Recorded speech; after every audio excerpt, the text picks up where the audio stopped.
Hello everyone, welcome back to my channel, and I have maybe something I need to get out of my system before I continue with one of my video series that I'm currently doing right now, and that is the decans, the astrological sections of the zodiac that are that correspond to the minor arcana in the tarot. Now, I've been doing this with pretty consistently for like the first two decans of Aries. I have the Aries 4 ready to go in film, but but we're getting into the Taurus decans, and and looking at it, I'm like, oh wait, wait a minute, because what I've been using is not only the Rider-Waite-Smith system, or the Golden Dawn system, I should say, with the along with the Thoth, or the Tot, or the Thoth, or the Tahuti, however the fuck you want to pronounce it. But I've also been incorporating another deck that expressively uses the decans, and that's the Tarot of the Holy Light. Now, this one is pretty clear and direct in how it gives its correspondences. You know, it has its own system, which we're gonna focus on that, because what I've been also been throwing in here is my small weird attempts at throwing on the correspondences to the Marielle. Now, Marielle's correspondences only go as far as the letters, and even then, Mary White doesn't use these letters. Well, these are pretty much the same as what she uses. She uses this. These are the Phoenician letters. Now, whether they're as exact as what's in this oracle, I'm not sure. I think there's something lacking here, but she does focus a lot on these versions of the cards. So this is Aleph, this is Bet, this is Gimel, this is Dalet, this is He, and she uses these particularly in all of her cards across the minor arcana. You're going to see them in the Eight of Swords and the Six of Discs, and I believe, I'm not sure which other one, but you do see these letters, this script, this version in the Devil card, which is something interesting to see. Ooh, oh my gosh. Okay, so now there are changes across all of these, and it goes back to any of the correspondences to the letters. So they're like highly like interchangeable. Like, the Golden Dawn really simplified things, and their system makes sense for the most part. I mean, it is what I learned with, but studying what the letters themselves mean really does like put into question what the Golden Dawn did with this, and what, Crowley was working with, and what they were doing here, with the expressive symbols here. Like, you see the bull here for Taurus, you see you see the lunar symbolism here, the Venusian symbols here and here, and then Aries right there. It's very clear. The crab for Gemini, the scales, which, I mean, the scales is one thing, for justice. Uh, Virgo, maybe the wheat. I don't know. And then expressively as well, the glyphs at the bottom, and so that informs the imagery here. But the imagery itself is never expressively like indicative of that, of those correspondences. Though a lion for strength for Leo makes perfect sense, because there's a fucking lion right there, But looking at other depictions, you see a woman with a pillar, and so you're kind of understanding like, oh wait, maybe not. And so we're gonna get, so what Terror of the Holy Light does is go with a system that comes before the Rider-Waite-Smith. She strongly bases it off of the Atea order of the trumps, and doles out the Hebrew letters in that way as well. And there's also, to add an extra layer of complexity, she also does something different with the Tree of Life. I need to get a good printout of a Tree of Life that goes in line with this deck here. But this is what the Golden Dawn and the Thoth uses. This is from the Maria Tarot, so this is very Thoth, base. So you see here, He and the star and Aquarius are right here, and then Emperor and the Zadi are here. Just switch the Emperor and Aries up to here, and Aquarius and the star down here, and that's the biggest switch that Crowley did, because Zadi is not the star, and I'm like, okay, sure, but you know, and yeah, but this diagram though, I'm going to use it as just so that you guys can follow along, get your own tree of life that you have on hand. Ignore the paths.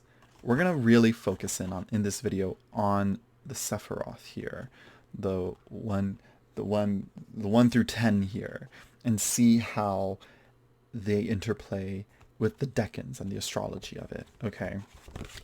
But it all matters because I'm like, this is something that I think I should have done before even starting this, because I'm going to include this deck as well and her correspondences that she does it. So honestly, the name of the game is like linking a chain to each one, but knowing which chain links to do. So we're going to have a Hebrew letter chain. We're going to have an astrological chain as well. And then we're going to have, which here, these are the planet cards from the Cosmos, Tarot, and Oracle. I'm like, they seem pretty simple enough.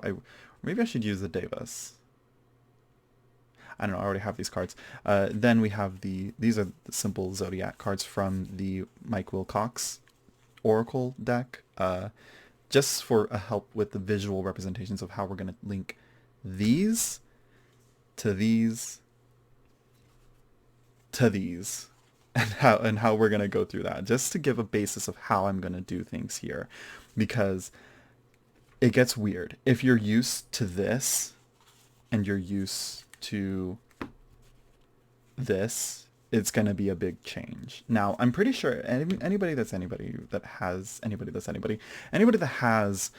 this deck, I'm pretty sure you've read through the book and you've taken the course and you've studied this deck. I'm sure you're familiar with the changes in her explanations for them, and they make sense. Honestly, they make sense. But this is very close to this, but it also has its own changes. Very few slight changes. And we're going to get into that in a bit. So these are the Hebrew letters.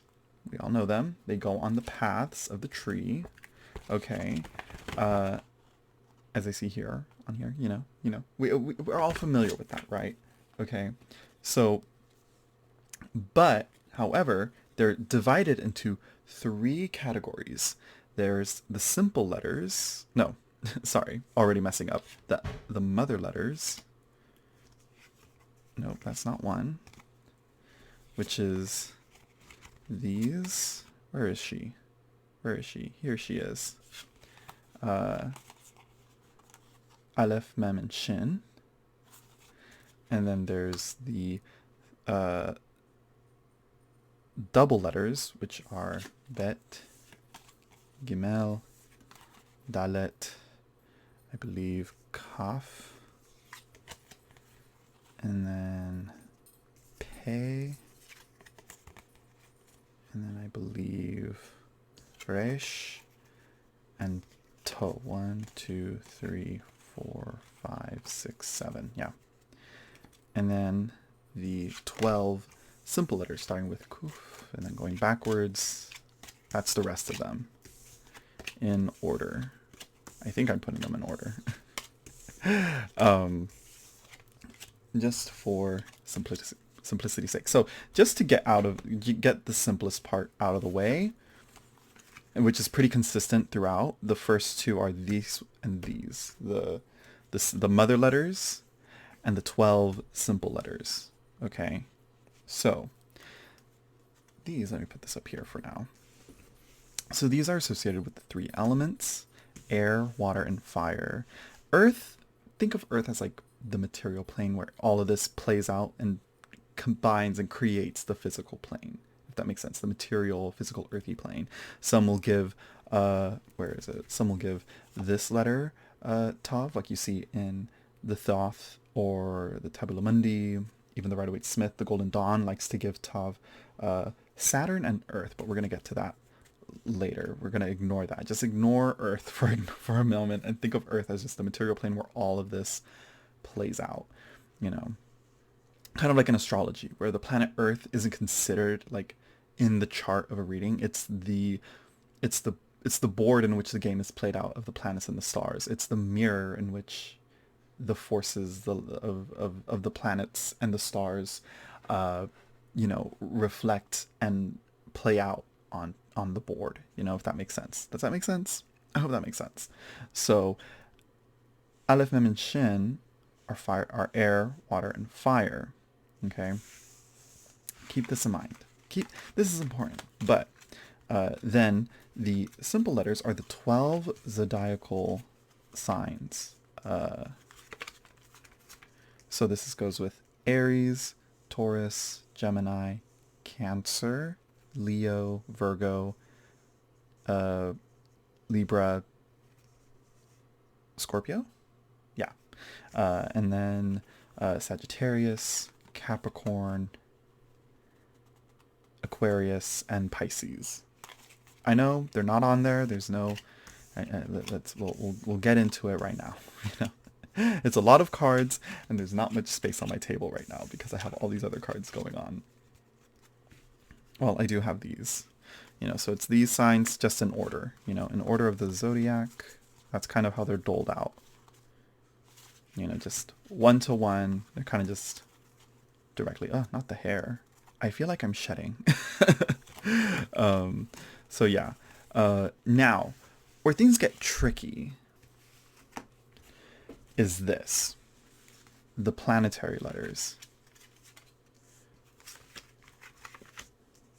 Okay, so we're going to set these aside for now. Just to give us some extra room here. So that we can have our planets here that we can give and have a visual here. So we're going to have... And ignore the numbers at the top here, the 17 for the moon, Mercury, Venus, all that. That's because of this oracle. Ignore that number. Just focus on the glyphs and the imagery here. They're very in line with the meanings, I feel, of the planets. So yeah. So here we have so to start with the Golden Dawn, we have Bet. No, that's already messing up. Bet is Mercury. Gimel is the moon. Dalet is Venus. Kaf gets Jupiter. Pe gets Mars. Resh gets the sun. And Tav gets Saturn. And so this is highly dependent on the major arcana. Clearly the sun is to the sun. And Mars is to the tower, Jupiter is to the Wheel of Fortune, Empress is with Venus, Gimel is with the High Priestess and the Moon, and Beit is Mercury the Magician, and the world is Saturn here. So that's why Saturn is given to Tov, or Tav. And so this on the surface makes sense, lining up with it. But in terms of like what other systems will say, it's actually going to be like, let me see, like that, right? Right? Is it like that? No, I think it's like this. I believe it's like that, right?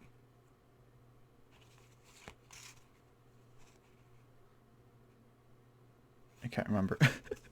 I probably messed up the order here of these cards.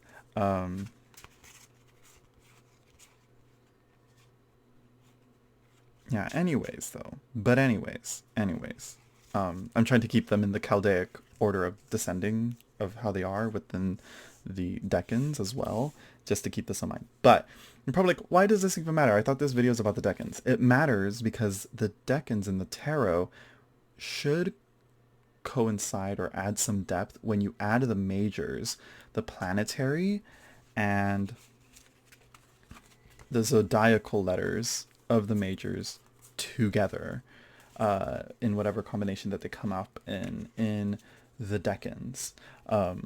And so that is the point of this, so yeah. So there's not going to be like all the planets with every single sign. It's not like, Oracle of the Radiant Sun. Like these are the potential combinations here, and these are like the excess ones of like, of all the other planets in each and every single sign.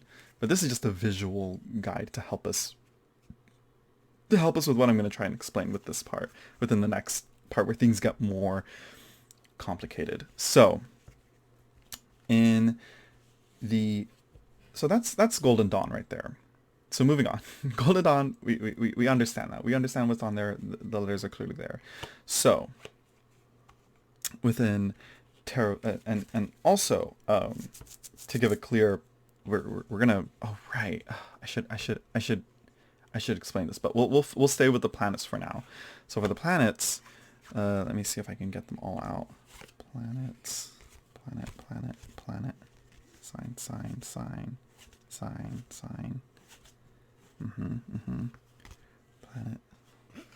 sign, element, sign, planet, sign, planet, element. Okay, here we go. I should have done this before because, yeah, but it's here we are. Here's what we do. It is what it is. So now, here's what Tarot of the Holy Light does. And to go in order from how we do it, so we are going the moon, Bet, Venus for Gimel, Jupiter for Dalet, Mars for Kaf, Pe gets Mercury, and Resh gets Saturn, and Tav gets the Sun. Now, how this works out though varies because of the Hebrew letters, how they're given out. So here, nope, that's wrong. Already doing it wrong. The Fool goes with Tov and the Sun. The High Priestess to Bet and the Moon. The Empress with Gimel and Venus. The Emperor with Jupiter and Dalet. Strength with Kaf and Mars. The Star gets Pe and Mercury. And Saturn goes to Judgment and Resh and Saturn. Did I say that? Judgment goes to Judgment. Jesus, how can I talk?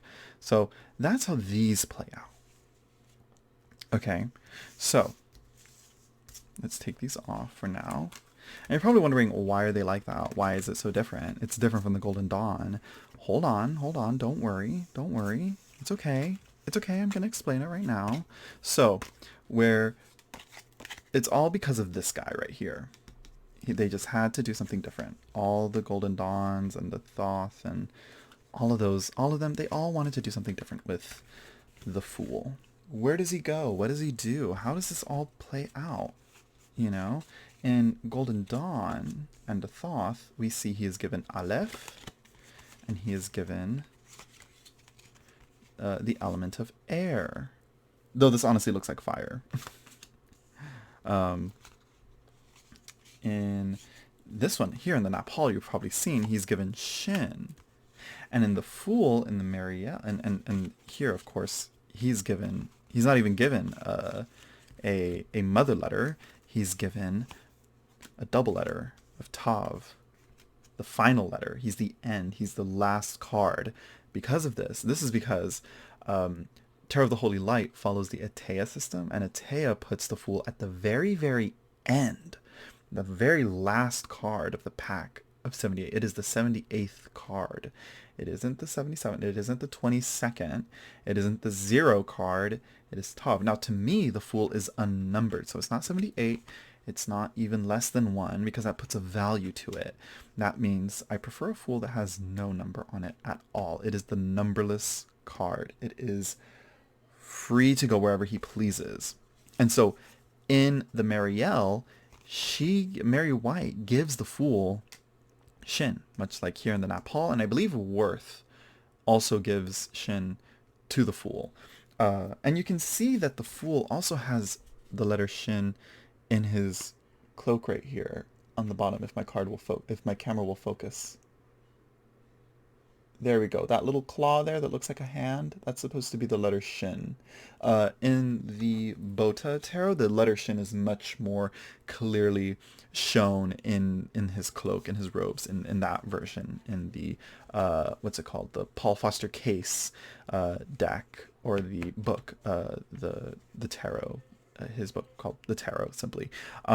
So, this is a double, this is a simple, this is a simple. So, in that rationality there, the Golden Dawn says 0 becomes 1 with Aleph, but Aleph traditionally always has a value of 1. Doesn't matter what you say, like that is the value that, like, you know, just because. And here it adds some paradoxical, like, wise philosophical thing to go on with 1 and 0 here, of like the binary of nothing from something and something from nothing, and air being like not there, but yet we can feel it and sense it. There's a lot to go into that, and you can really meditate on this. And this is quite brilliant here. But that all hinges on the Fool coming before the Magician. In Marielle and Tarot of the Holy Light, the Magician always comes first. The Magician always gets Aleph, as we see within these. And even here, she says that Aleph is given there. She clearly says, or does she? I'm not sure. I think you can come to the conclusion on some of the letters, because she doesn't say some of the letters for some of the cards, like the Lovers. She doesn't really mention what letter it is, but from process of elimination and knowing that what she writes and interjects with the Fool being given Shin, and putting the Fool not at the end of the deck after the World, but she puts the Fool between these two cards. She puts the Fool between here, which makes sense because Shin then goes here, goes here with the Fool, and then Tav goes there, and Resh goes with, if I can find it, and then Resh goes with the Sun, or Judgment, sorry. Resh traditionally goes with the Sun in Golden Dawn, but here it's going there. And that's what I've come to the conclusion of. You know, she clearly states it as such, and she says Shin is to the Fool. And so this then gets the element of fire rather than air. Now, I like to think of fire going to Judgment as that immolation and evolution, but I also like how Resh or Saturn goes into this. And we're going to get into it. Don't worry. I know. It's a lot. It's a lot. Stick with me. Stick with me here. We'll cover it. Just stay with me. Trust me. Just trust me, bro. So now that we got that out of the way, you know, and now that we know that the Fool is Shin and the planets are all weird and all that, but so that means that in Tarot of the Holy Light, the Fool is a planetary card, but in the Marielle, it's an elemental card. And so also, I always thought like, oh, the Magician here is so mercurial. So is her Magician. Her Magician is just straight up Mercury with the caduceus and the wings and the yeah, it's all Mercury to me. You know, it's like, so why wouldn't you put Mercury there? But here it's how Mercury wields the element of air. She always gives the correspondence a step back, and even then you do see the element. I believe that's Mercury right there. Yeah, you can't really see it because of the contrast between the green and the red, but it's there. Mercury, but it honestly does have the dot of the sun in there. It's a specific symbol. I believe it means, I think it's the Azoth, but I could be wrong. But here though, clearly I was like, oh, it's got to be Mercury. No, air. I'm like, fine, fine, we'll go with air, because again, it doesn't go, the Fool doesn't go there, technically the Fool can go here. The Fool can go anywhere, really. If you meditate on it, you can put Fool in any of the majors. And so we're kind of rambling on here about Hebrew letters and the and all that, and what's going on, and why does this matter, what's going on here. So to focus on that, so we know now what the Tarot of the Holy Light gives for their astrological planetary cards. So what about the Mariel? How do we do the Mariel's planetary cards? So now for this one, I gotta also separate them into their letters. That's that one. That's the sign. That's a sign card. This is a planetary card. This is another sign. This is a element card. This is a sign, planet, sign,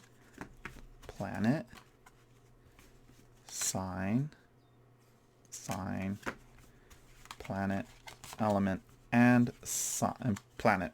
Last planet card. Okay, so these are our zodiacal cards. We're going to keep them as such. They stay the same. We're not going to mess with those. They're, again, the Hebrew letters go to the signs as they are with the 12 zodiacal signs. There's not much that you can really... There's no changes at all in any of that in terms of like Hebrew letter to the sign. They're just shifting a letter a bit to the major arcana on those. So you don't have to worry too much on that. Now, so, just don't think too much on those. don't worry your little heads on those, because that's probably the most like challenging part of it, probably, of like 12 cards you got to work with. Now, this was the challenging part, really. What the hell are we gonna do with this? Because she says Shin is to the Fool, and the Fool gets the Sun. That leaves a planet out, So we have our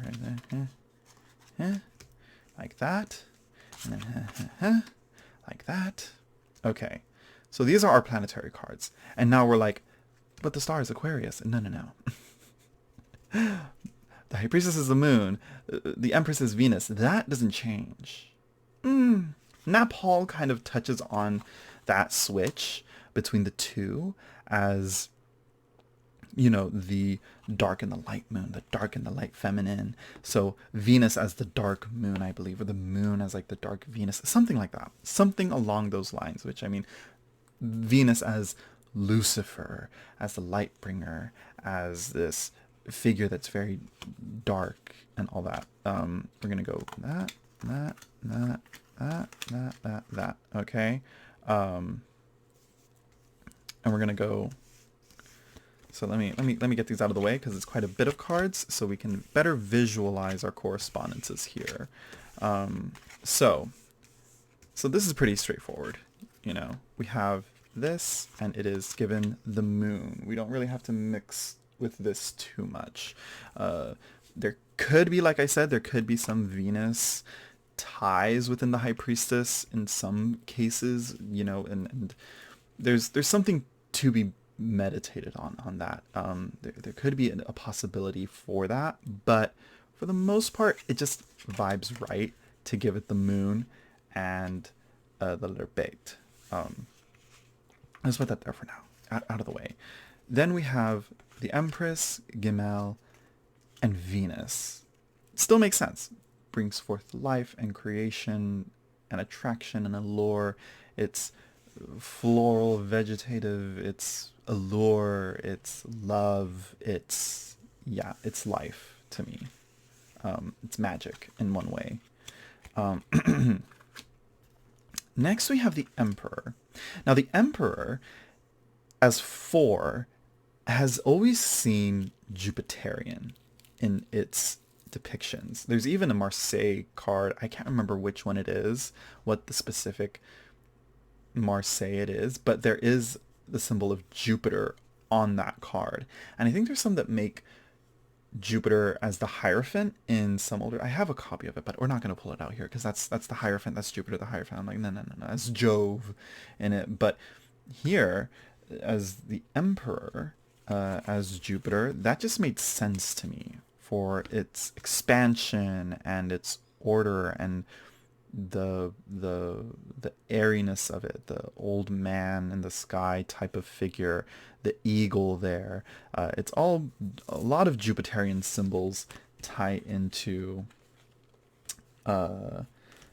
into the emperor. Let me find, where are these? Here they are. No, where'd it go? I'm losing my cards here. I want to keep them organized a bit.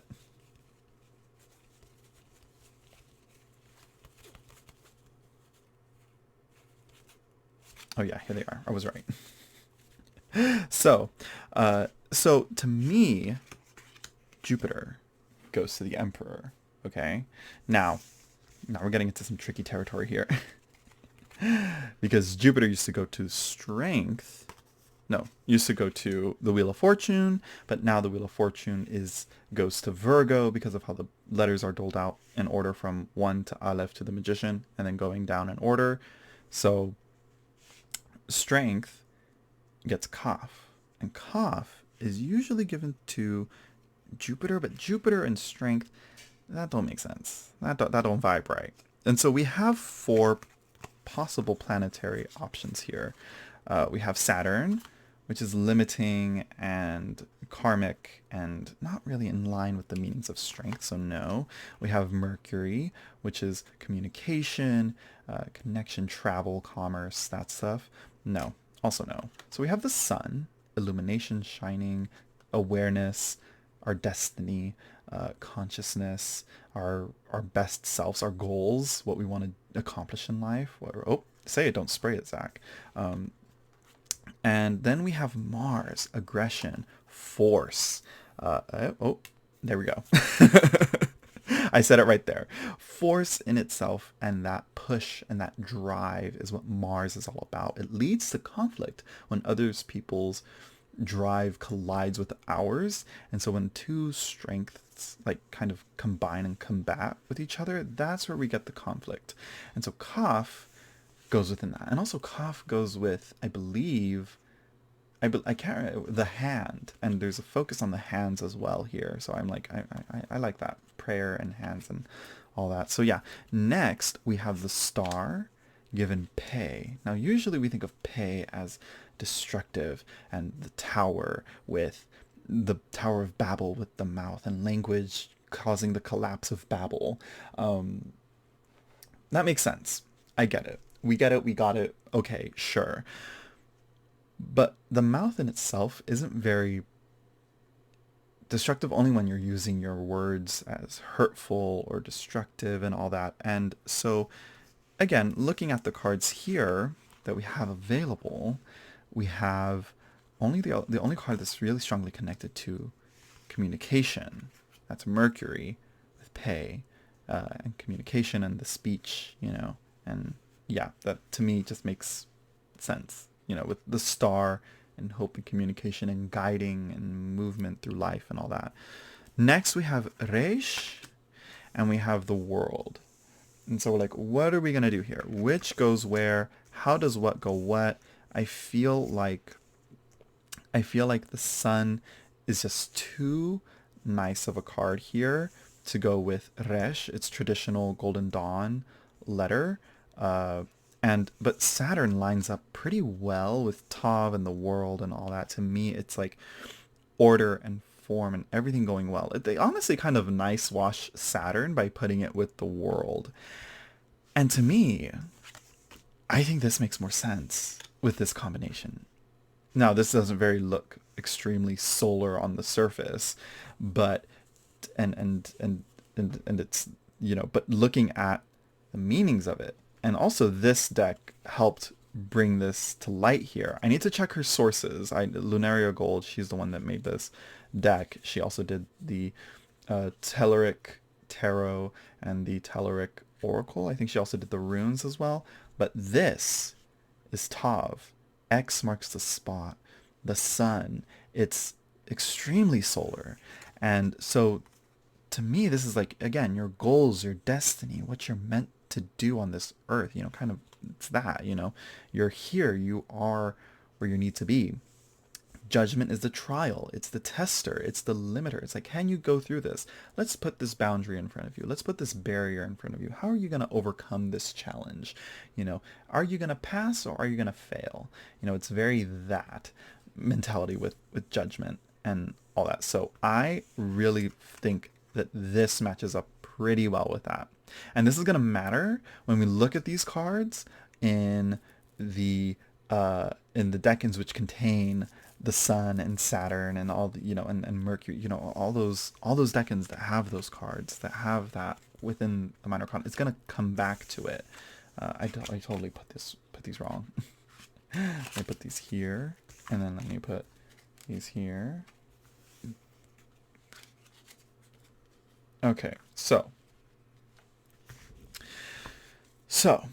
that goes through all the planets and the signs. We kind of get what we're getting at, right? Okay, you know, where we have our planets with the majors and our signs with our majors. Let's ignore the 3 mother letter cards. Those are the elements.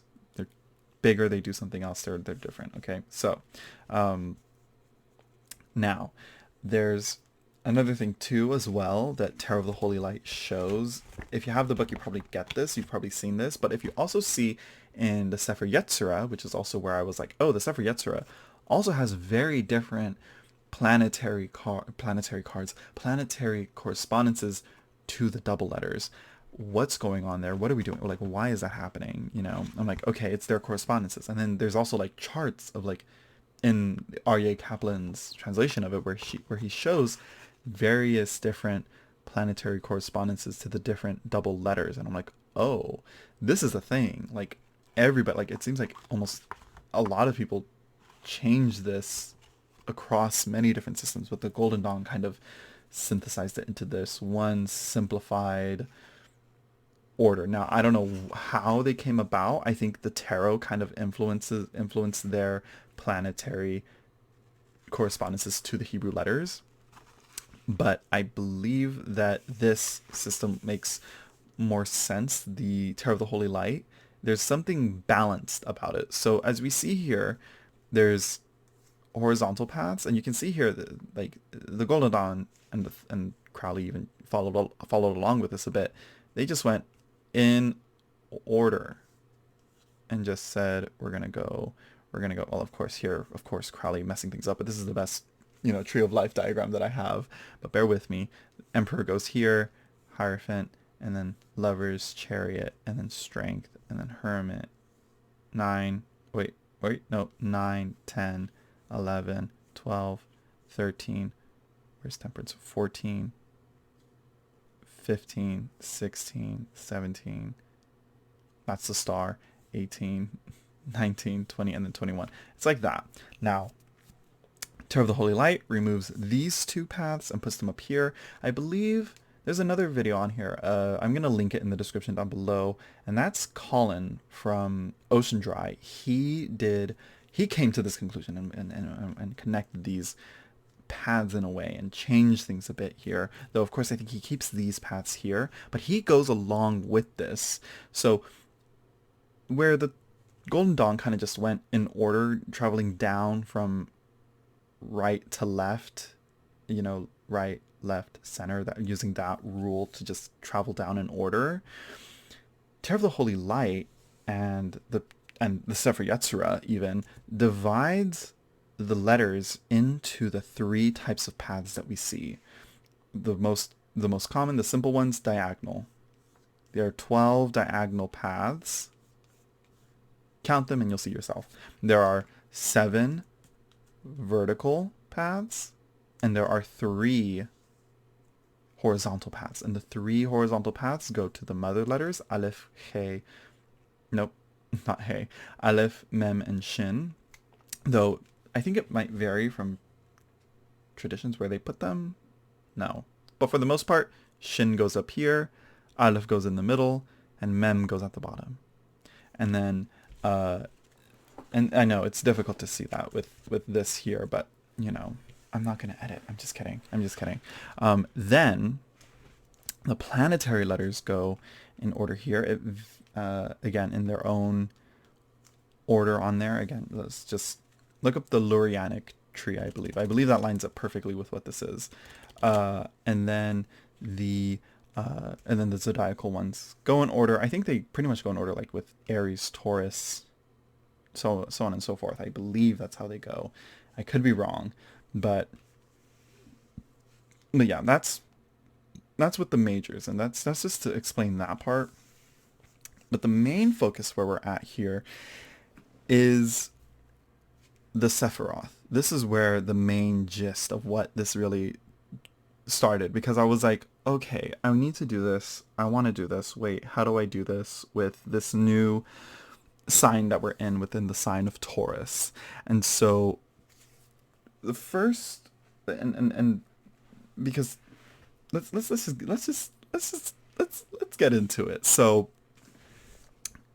Golden Dawn, Thoth, how they dole out the decans is based on the Chaldean order. So we're going to have our... Where's my planets? I put them all here. So how you kind of saw them, it's kind of how they're going to go. No, they're not. Okay, so Golden Dawn goes...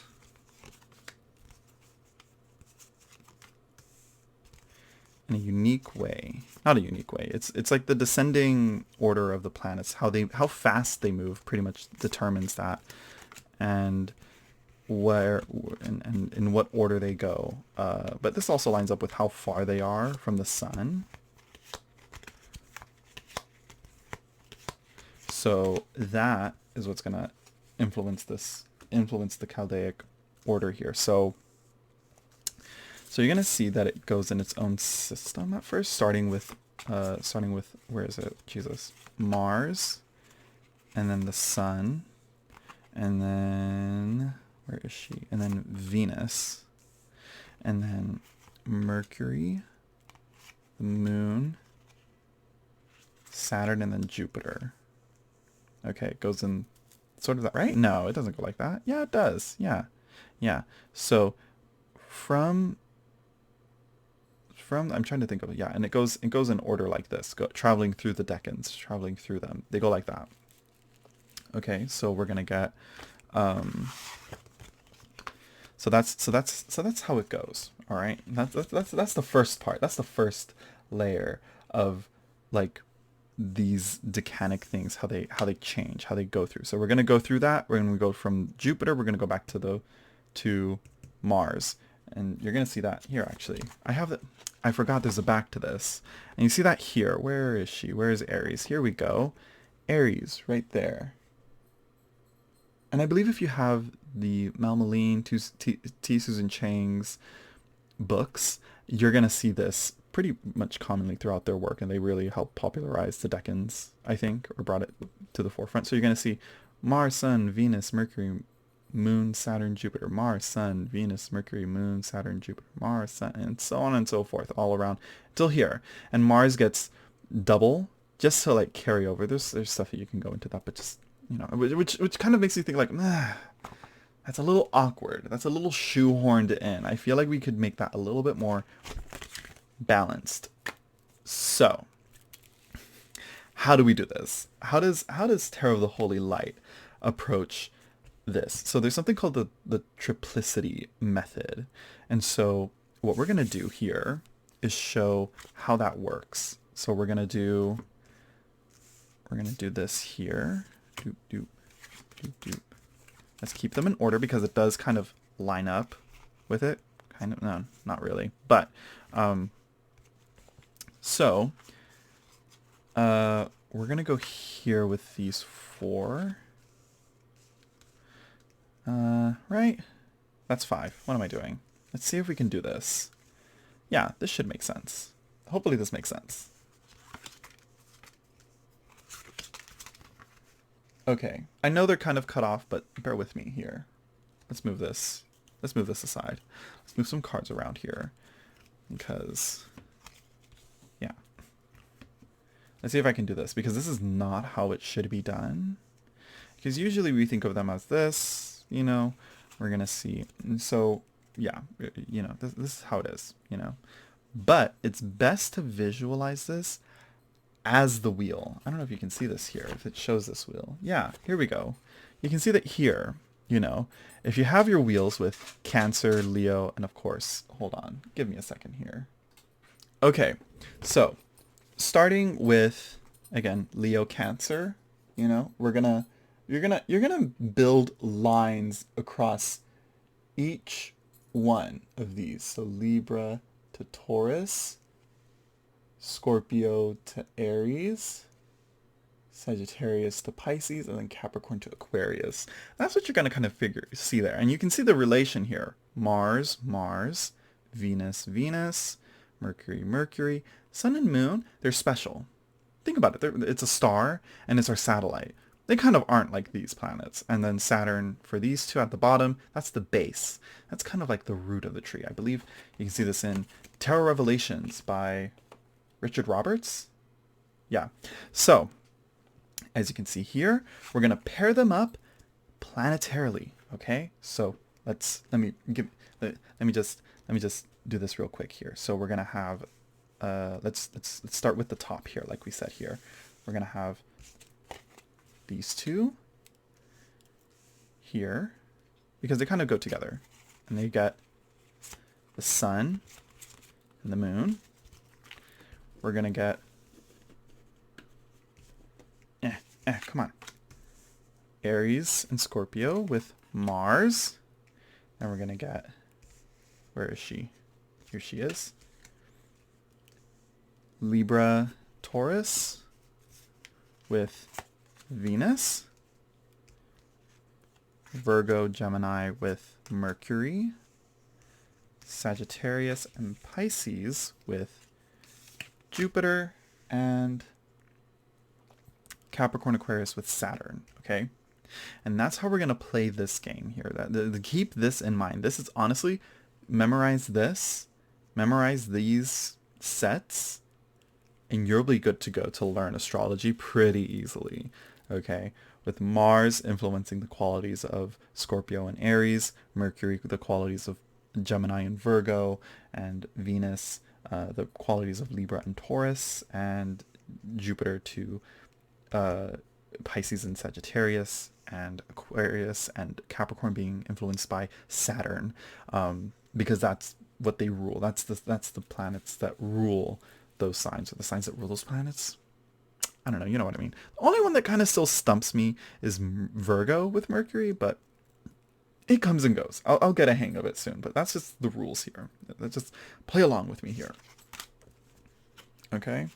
So, now, the problem with, not the problem, but the thing you're like, okay, so how does this play into it? How does this play into the decans? So, this plays into how there are 3 decans in each sign, okay?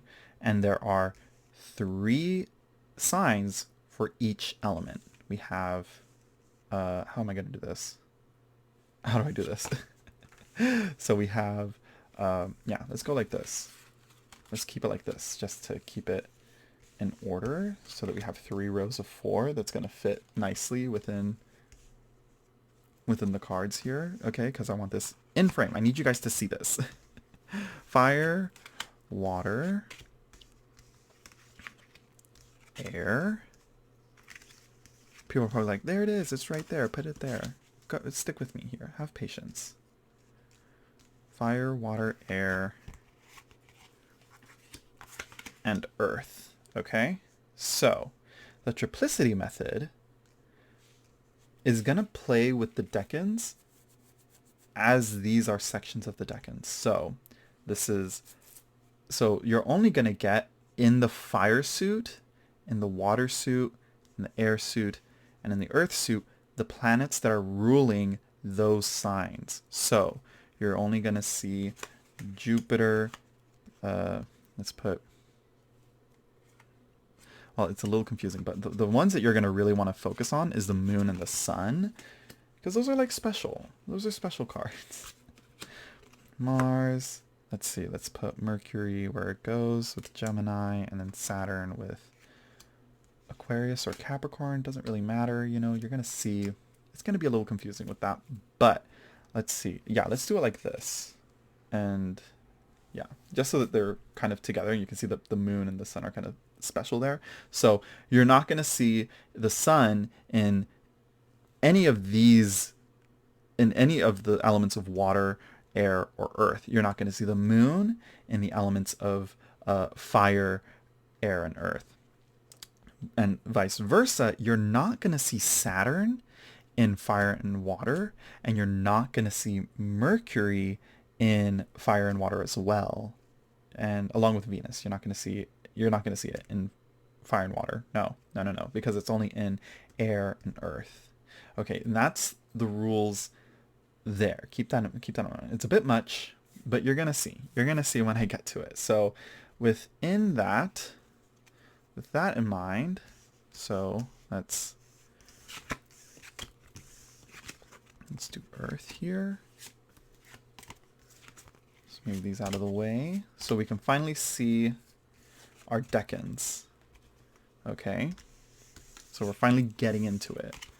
Okay, and I hope this makes sense. If anything is unclear, please message. Please comment. Like we're gonna go with the suit of fire first. Okay, just to express this idea first. So we're gonna go. Oop, wrong one. So there we go. So you kind of know the Chaldaic order. If this video is kind of directed towards people of the Golden Dawn that want to know the triplicity method and how it's going to play out with this, and why I'm trying to say what I'm trying to do with this damn deck with the triplicity method, or possibly the Chaldaic order. We're going to get there. We're getting there. But we need a lot of preemptive work here first. This should have been done before I even started this whole series with the decans. But, so as we see, our core cards, where is she? So with our wheel here, we have Aries, Cardinal Fire, 2, 3, 4 of Wands right here. Right? Let me zoom that in. 2, 3, 4 of Wands with Mars, Sun, and Venus. Again, Chaldaic. So we're going to go in order. We're not going to play that game. We're not going in order of descending planets. We're going with planets that are with the rulerships of the same element. Okay? Related elements. So Jupiter is Sagittarius. Okay? So we're going to see here with that. Okay, then with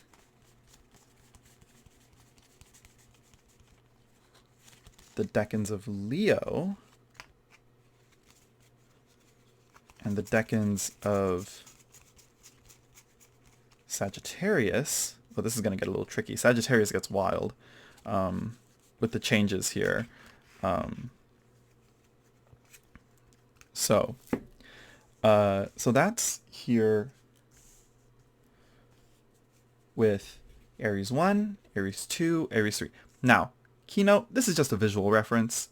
The Oracle of the Radiant Sun doesn't really do a good job of expressing the Decanic meanings as directly and clearly as it is, because this is the planet in the sign as a whole, rather than the planet in the certain degrees that is the decan, which is 10 degrees, the 10 degree section of Aries, the next 10 degree section of Aries, and then the third 10 degrees of Aries, and that's 10, 20, 30 degrees there. Okay, so it's very specific degrees in the sign, and so it lines up with this. Every cardinal sign, every of the first one is gonna of the cardinals are gonna start off with the rulership of that, and then it's gonna keep like that, and then that, of Aries, Leo, Sagittarius, cardinal, fixed, mutable. Honestly, it kind of goes in order in that way. The first sign, the next fire sign, and then the last fire sign. And then it starts it all over again over the wheel of the year. Now, Leo then will then go take the first one, and Aries goes in the back, and then it goes Sun in Leo because it rules that, Jupiter for Sagittarius, and then Mars for the last one. And that is the decans of the triplicity method for Leo. And then, but in the Chaldaic, it's a little different. We have Saturn for the first decan rather than the Sun. But we'll get to that when we get to that. Then we have Sagittarius. So then Sagittarius gets Jupiter. Sagittarius then gets Mars. And then the last one is the Sun. Okay. Now, that alone, one would think that with these cards, it's going to go... Let's say if we were playing the game of how the Golden Dawn does it, of just starting at the 2s, which is the 2 of Wands for Mars Aries, then it'd be 2, 3, 4, 5, 6, 7, 8, 9, and then 10, the Sun with the Sun in Sagittarius for in Malkuth, and then the Hokmah with Mars and Aries. Then we have so yeah, but that's if the Golden Dawn followed the triplicity method, and I kind of like the triplicity method. There's like a weird balance to it. Even though like the Sun and Moon don't get to be in all the signs, it's still like I said, they're special. Like they're different than the rest of the planets, because they're not planets. It's our satellite and our sun, or it's our star, you know. But anyways, so keeping this in mind,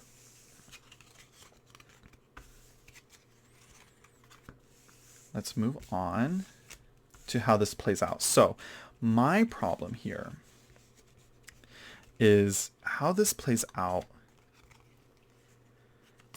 in the Tree of Life schematic, and what number is thus going to be given to what card for the decan to reside in. Does that make sense? So I'll show you right now. I'll show you what I mean. I'll show you what I'm struggling with, because it's really hard. I'm like, wait, help. Especially with Taurus. So let's put these back in order. Let's keep them like that. So I think we're done with those, and we can just focus on this visual here. So going back to the Tree of Life, Golden Dawn, they consider Keter as very special. It's up there. It's the divine. It's potential. It's not yet there. I like this. That makes sense. Hokmah, as the here it's given Neptune, but in traditional, before the discovery of Neptune and all that, they gave it the wheel of the zodiac, the zodiacal wheel, all these 12 signs here. So it makes sense for the decans to start here.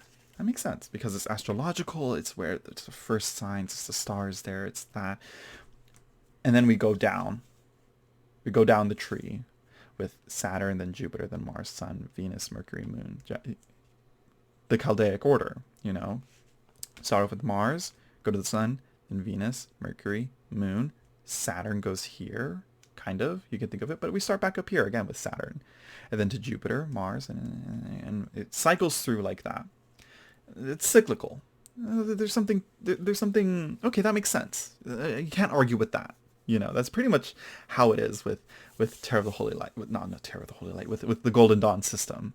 I mean, now, what Terror of the Holy Light does, and again, I believe this is lining up with the Marielle because of how the Marielle depicts the tens and how she kind of views the tens. So Terror of the Holy Light starts her cards at 1. Starts the decans with the aces. So the aces get decans. This is where the confusion starts. That's just the first confusion, actually. So if we're thinking of this in order, we're gonna get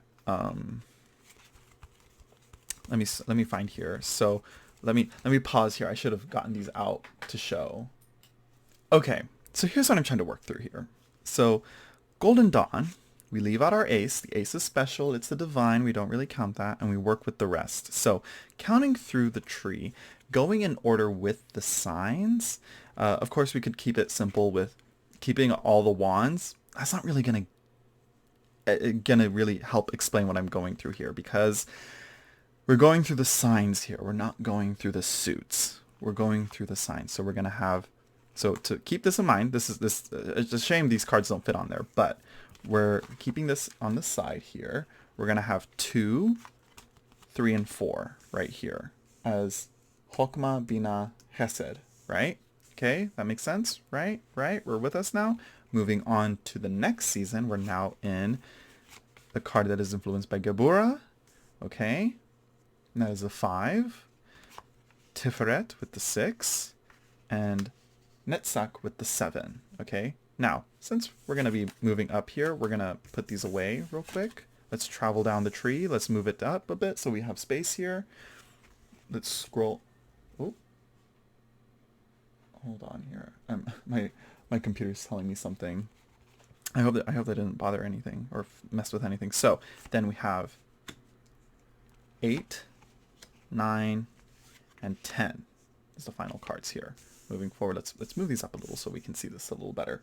So okay, and that's Gemini. That's the next sign. So this is how the Golden Dawn would do it. This is how you would have your tree go on there. You can actually do this as a little meditative visualization exercise. You know, look at the tree as it descends with the Decanic cards that go with it.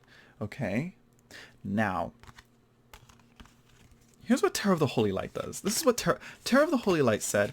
Oh, you think it's going to be that simple? Oh, you think it's going to be that clear? And like I said, she kind of just like balanced everything out. Okay. In a way. And I kind of described this as best as I could verbally, but it really helps to visually do this. So let me just get these real quick. Okay. So now you see that was our Rider-Waite-Smith there. So we're going to have to do these in sets of 3. This is the game here. You see this triangle here, this triangle here, and then this triangle here. That's what we're going to play with. We're going to ignore the 10 because that's the whole elemental outplay. That's kind of like how the whole cycle of the elements, that whole triangle, the triad of the elements play out, of the wheel and the wheel of that element. I think that's I like thinking of it like that because that's what the Marielle describes it as. That's what, you know, the 10s, that's why all the 10s look like the horsemen of the apocalypse. And the 10s in this one are all like all the elements, rather, or the signs within that element expressing itself as a whole in the 10. For a separate video, when I do a video on the Terror of the Holy Light. And this honestly could be a preamble to that. So we're going to start with the first 3 cards, which are Aries within this tree. So we're going to go 1. Oh, I should have separated these first, but whatever. 7, 8, 9, 5, 4, 5, 6. Okay. So we have our first triad here. Keter, Hokmah, Bina. Makes sense, right? We're in order here. We're going in order. So here's the problem. Because we are working with the minor arcana in what Terror of the Holy Light calls the fallen tree, you see how this triangle is pointing upward and then the rest are pointing down? Terror of the Holy Light prioritizes the middle path. Okay, so the middle path is going to get that decan that is ruled with the planet that rules that sign. Because it's the middle pillar, it's balanced, it's the best position for it. So it kind of heightens everything. It kind of makes the best of the best of the best in this situation. The 6 and the 9 are actually pretty kind of more positive because of that, because they're balanced and because they're with planets that rule that sign. So to move this up, to kind of put these to the side then, kind of, I don't know, you'll see what I mean. So how she kind of wants to do this is by, let's move this up so we kind of see what we're doing here. So if you can see here, let's zoom in a bit here. No, we can't zoom in like that. We're going to hold it up. So you would think, okay, so we're just going to have the first decan of Taurus, second decan of Taurus, third. No, that's incorrect. No, that's not how it works. No, the middle pillar gets priority. Middle pillar goes, the balanced pillar gets the best. So we get the first decan of Taurus with Venus, first to 10 degrees of Taurus in the 6 of discs, the last card. And so that's why you see, again, 11 to 20, then 21 to 30, and then 1 to 10 of Taurus, 0 to 10 or 1 to 10, however you want to see it. And then the same happens again with, let's move these out of the way. Okay, and let's move the tree up. We're going down the tree. We're scrolling it up just to have a better visual here. Then we're going to go the first decan of Gemini goes in Yesod, then the second decan of Gemini goes in Netzach, and the third decan goes in Chod. Kind of makes sense. It makes sense there. So Mercury with Gemini in 9. Not again, still pretty not a negative, not a positive card, I should say. I take back what I said, but something about the Six of Discs just makes it like even better of a card. But it's altered. The meanings change because the decan is different. And Tiferet within this decan, the first decan of Taurus with Tiferet is very different from the 5 with Gebura and the first decan of Taurus, you know? So, and then of course Malkuth is ignored, and it's the wheel of the element of that sign. So that's kind of what I'm dealing with here. Is what I'm kind of dealing with here is, so one, does the Mariel follow this shift of putting? Let me see if I can find these cards here. Of putting 4,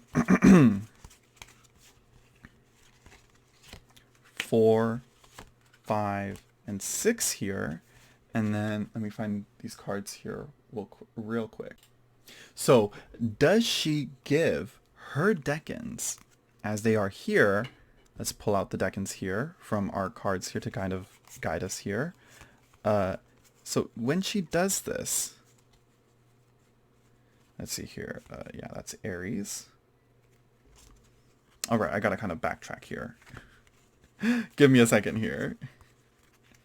Give me a second here. We're gonna rewind a bit here as well, because we also need the Aries to kind of show this as well.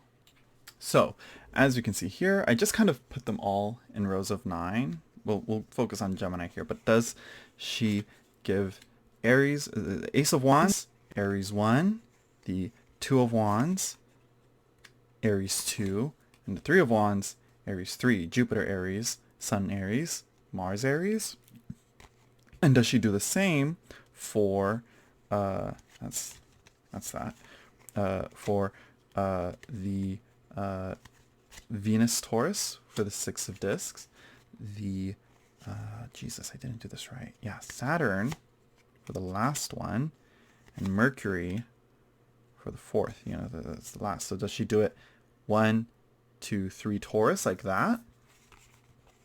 And then for Gemini, we're going to have, let's see here. How does she do this? So the 9 would get Mercury, right? I have the cards here. How would I look at that? You know, right? You can't see them, but I'm looking at them here to help visualize here. Venus Gemini and Saturn Gemini.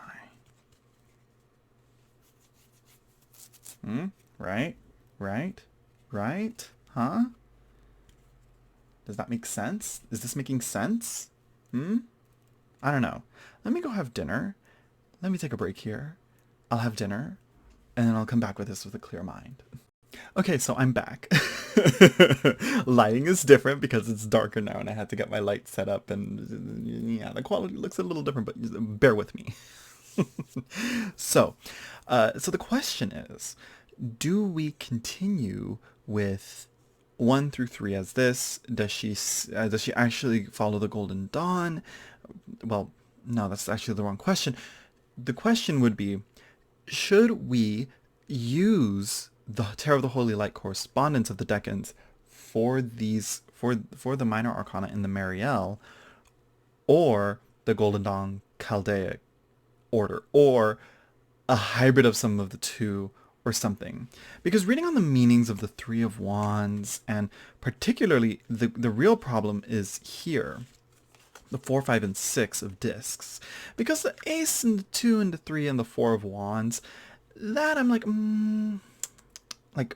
there's something there. Something, it's kind of making sense. For this for the first decan of Aries, this for the second, and this for the third. I can kind of see it. But honestly, I can also see, you know, like something else. I feel I don't know. So to focus on, let's say, the fixed signs, because it's going to be the main issue here.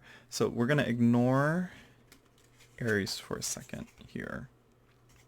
I don't know where I put them, but I don't know where I put the other cards, but we're going to ignore Aries for now.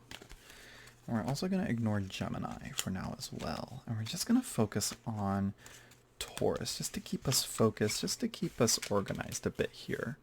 You know, just so that we're not going too far into the deep end. You know, we don't want to lose too much focus here, right? Like we've already done that so many times.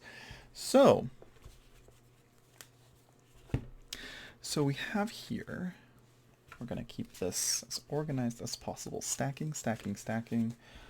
We're going to do here, we're going to do this. We're going to start with the first decan of Taurus, which I'm kind of sticking with the 6 of discs and Venus Taurus for the 6 of discs, rather than Mercury Taurus and the 5 of discs and yeah, well, you'll see what I mean. You'll see what I mean right now, because the Marielle, what am I saying? The Rider-Waite-Smith gives the, for the first decan of Taurus, Mercury Taurus, the 5 of discs, and all that. I can kind of see that with the externalization of us, of the impoverish being excluded from the security and the safety and the capabilities of the interior here.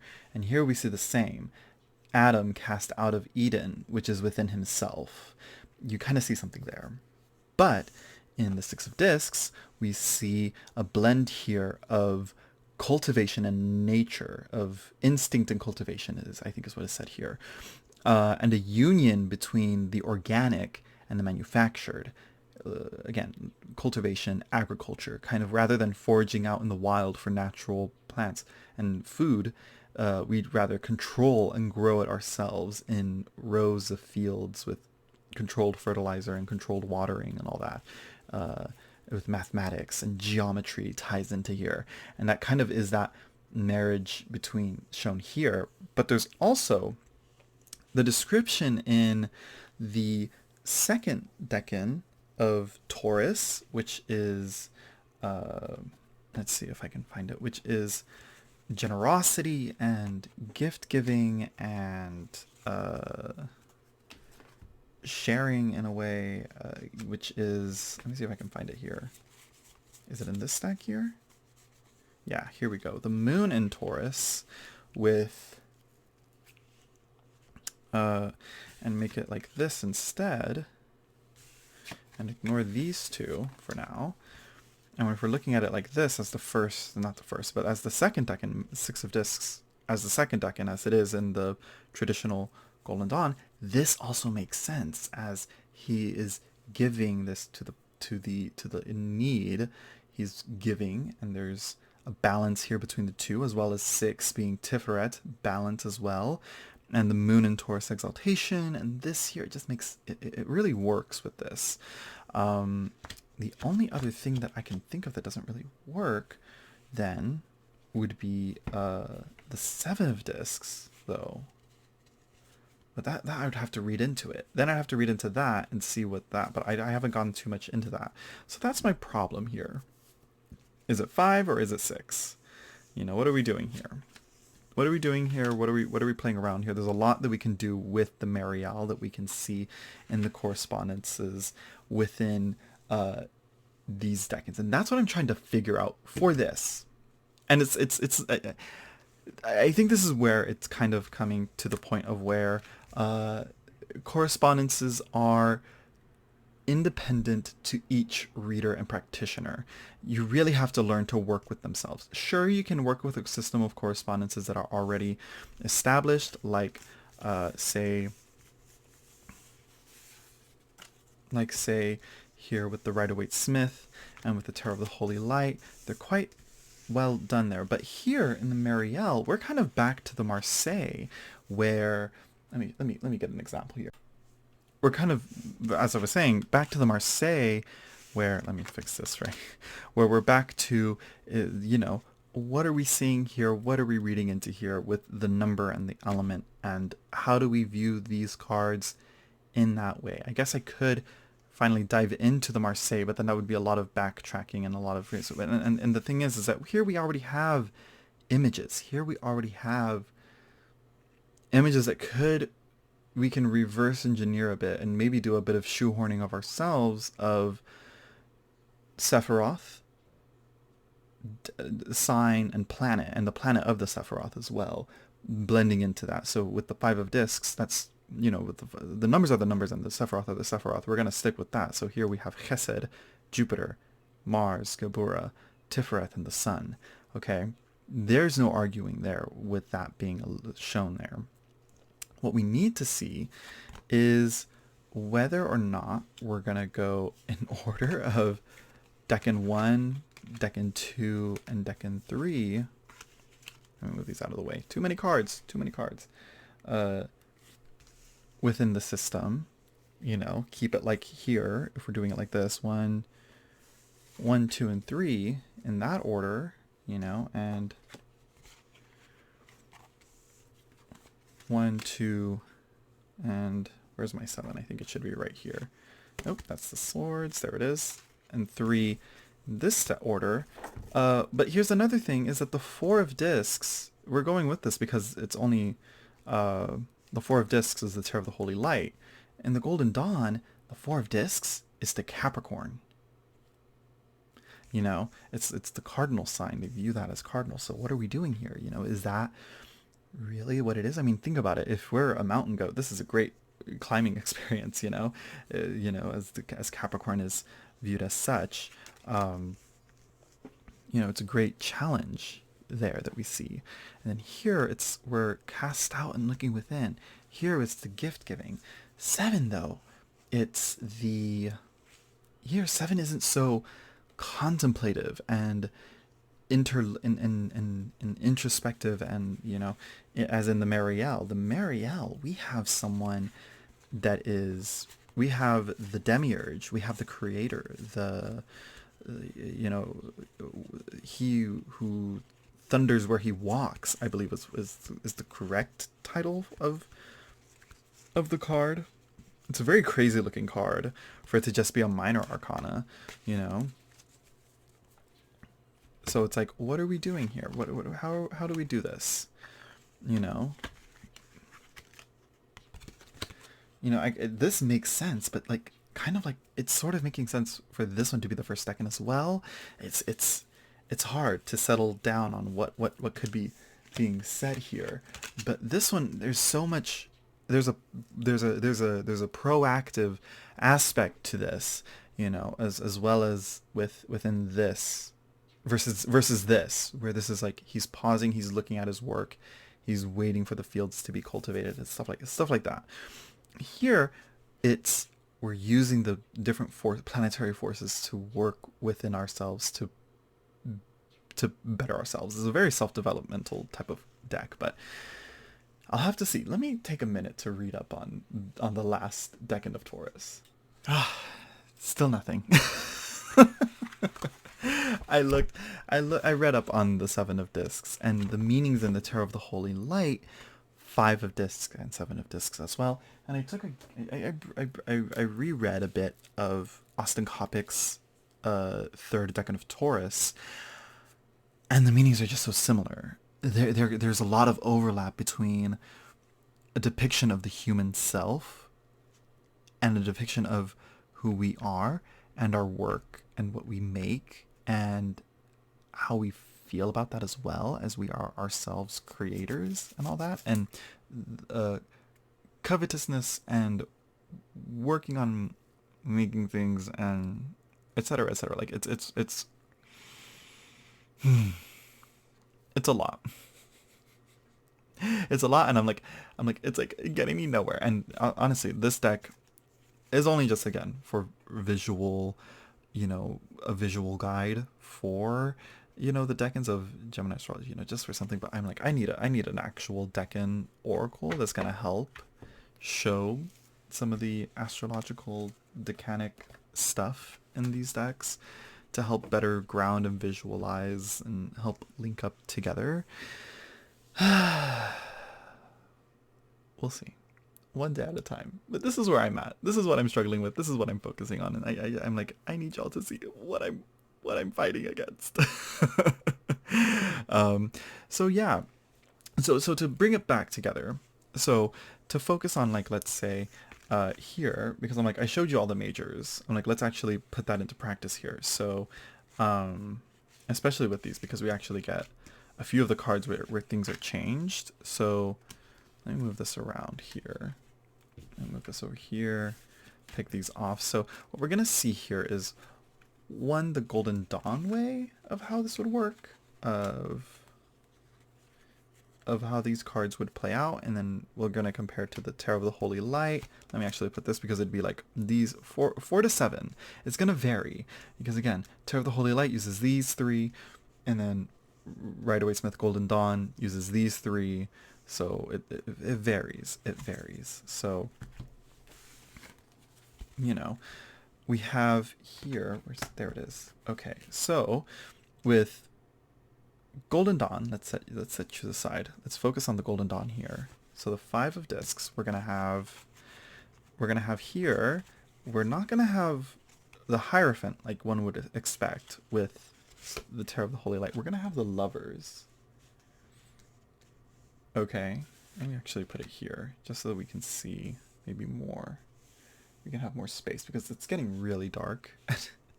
My lighting is very terrible. And then for the planetary cards, in Terror of the Holy Light, and we're going to keep this in order here. So it's going to go in that order. 6 gets the first decan, then 5, and 7, I believe. Should go that way. Right? No. Right? Yes. Yes? No. No, yes. Wait. No.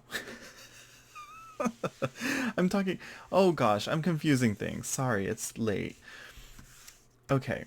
No. Let's keep it Golden Dawn. Let's keep it Golden Dawn for now. I was like, wait, let's stick with Golden Dawn first. And here I go, throwing the Lovers down, because, again, that's just what my brain is hardwired to right now. Okay. Let's say, for example, we're ignoring the Hebrew letters of what Mary-White said. Like, this is not K, this is Vowel, and let's just see what it is. So for Golden Dawn, we would have the Hierophant and the Moon for the 6 of discs. We would have the 5 of discs with Mercury, which would be the Magician, and then we would have the 7 of discs, which is Saturn, which is the World.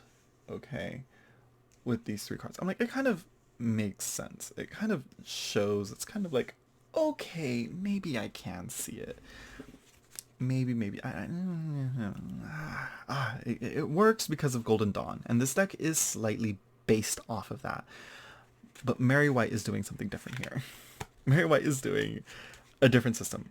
The Hierophant isn't there. It's the Lovers. And it's not, and the Magician isn't Mercury, it's air. And let me see if I can find the other cards. Where the heck? Oh, here it is. Yeah, there we go. And it's not the High Priestess as the Moon, and the Moon doesn't even get with Terror of the Holy Light. The World is the Sun, so we're not going to do that. Saturn it would be Saturn here. Let's take, for example, we're keeping it 5 through 7, but with Terror of the Holy Light flavors in there, 7 gets Taurus in that, Taurus with Saturn, and then Venus with Saturn for the 5 of discs, and what is it? What was the other one? Venus with Saturn, and then Venus with Taurus, and then what was the other one? The other one is Mercury for Earth, right? Yes, Virgo. So it wouldn't be here. It'd be here, right? No, Capricorn would be here. Virgo here. So that'd be you see how it goes. And so it'd be the star here, for Mercury, right? You can interplay a lot with this, but that's the gist here. Saturn, Mercury, and Venus going for the triplicity method of that. But the problem is that it's not like that. We first would have to go with Terror of the Holy Light mode, we would have to fully go like that, and then on top of that, so it would be, let's say we didn't do the switcheroo of putting the middle pillar first, which would be the 6, and instead just going directly down, 4, 5, 6, as the 4 as the rulership card of Venus with Taurus, you know. I'm like, maybe, but no, she does this, you know, and that's another way that we could view it. So there's like 3 or 4 possible combinations to do this, you know. Let me double check my work here. Yeah, the 4 of discs is Mercury in Taurus, and then the 5 of discs is Saturn Taurus, and so it's all jumbling up in my brain. And I'm like, what do I do? What do we do? It's a lot of requiring of a lot of understanding basic astrology, understanding planetary interplay, and then the Sephiroth as well. And I really want to also, there's another thing here that I want to look into to help with the Sephiroth, which is really going to help as well, because again, it's like, how does that interplay well and express itself well and filter out what is Sephirotic and what is astrological, you know? Let me see.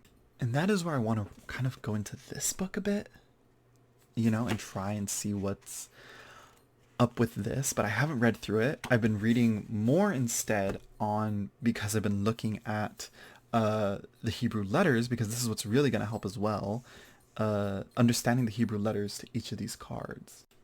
And so I'm kind of, it's a lot of reverse engineering. So I've been going to the Book of Letters, the Phoenician Oracle, which it's a little, but these two particularly, a new Oracle of Kabbalah and the Book of Letters, they kind of go in tandem with each other.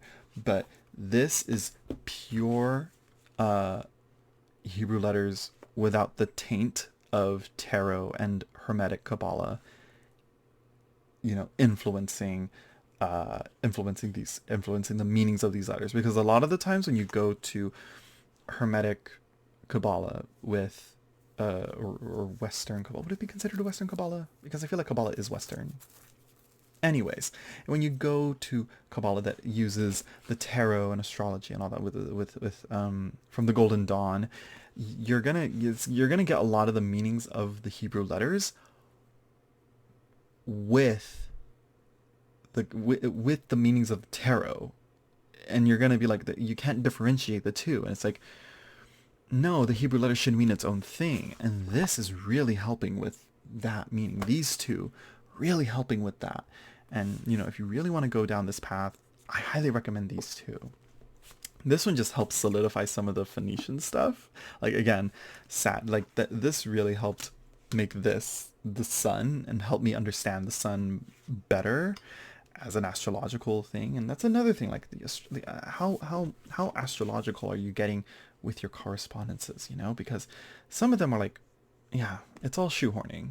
Too much shoehorning and too much, yeah, but it's whatever vibes with you, I guess, is what you're gonna work with. So yeah, that's just where I want to show where I'm coming from with this.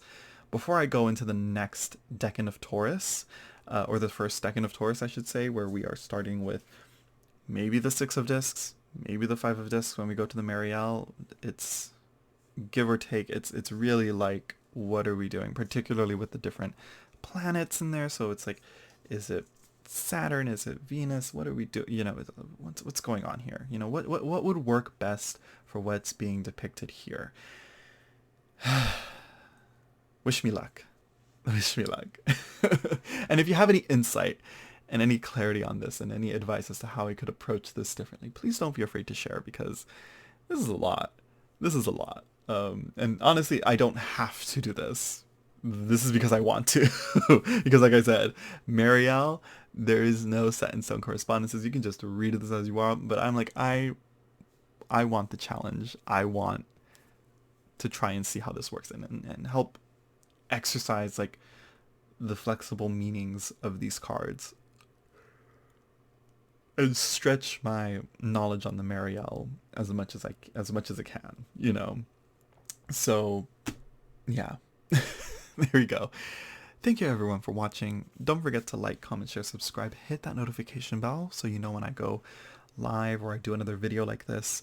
and let me know what you guys think, and if you have any other resources on decans, any books on the decans as well, particularly triplicity decans of, you know, the not the Chaldaic order, but the triplicity order of the decans. Like if you have any, please share, because you know, 36 Faces is very helpful. 36 Secrets is extremely helpful as well.